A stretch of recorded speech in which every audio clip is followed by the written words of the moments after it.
आता प्रत्यक्ष पाहणी आपण केली, त्या स्पॉटची पाहणी केल्यानंतर ज्या पद्धतीची घटना घडली ती निश्चितपणाने अतिशय दुर्भाग्यपूर्ण आहे।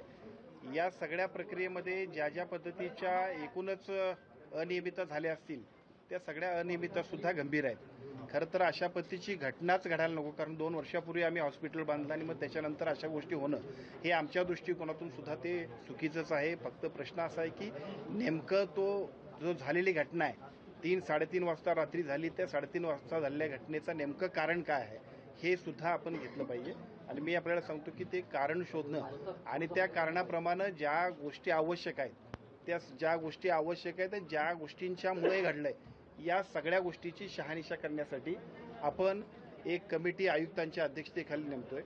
या आयुक्तांच्या खालच्या अध्यक्षतेखालील कमिटीमध्ये एका बाजूला MSCBचे आपले इलेक्ट्रिकलचे चीफ इंजिनियर असतील, दुसऱ्या बाजूला एम्स सारख्या संस्थेतले सुद्धा नामवंत असतील, DMARचे सुद्धा एक्सपर्ट असतील की ज्या कमिटीनं पुढच्या 8 दिवसांमध्ये या सगळ्या वस्तुस्थितीचा अहवाल आणि त्याच्याबद्दल प्रत्यक्षात कोण दोषी आहे याच्याबद्दलची स्पष्टता त्या अहवालामध्ये येईल।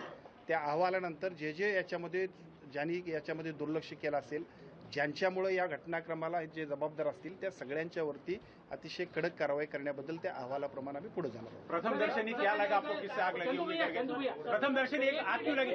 हिंदी में हेच निवेदन करा, हेच निवेदन हिंदी में करा। अभी अमरावती में जिस तरह से आज एक दुर्भाग्यपूर्ण घटना को हम लोग सामने जा रहे हैं, जिस तरह से ये घटना हुई है बहुत ही हम लोगों को इस पर खेद व्यक्त कर सकते हैं।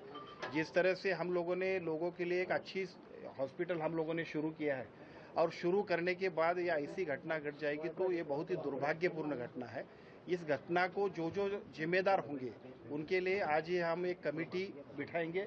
कमिश्नर हेल्थ और साथ ही साथ एम्स के उसके मेंबर होंगे, DMAR के एक्सपर्ट होंगे, साथ ही साथ उसमें इलेक्ट्रिकल के चीफ इंजीनियर होंगे। 7 दिन में ये कमेटी अपनी जांच रखेगी और जिस जांच में जो कुछ उसमें फाइंडिंग्स आएंगे उस फाइंडिंग्स के आधार पर हम लोग उन पर कार्रवाई करेंगे।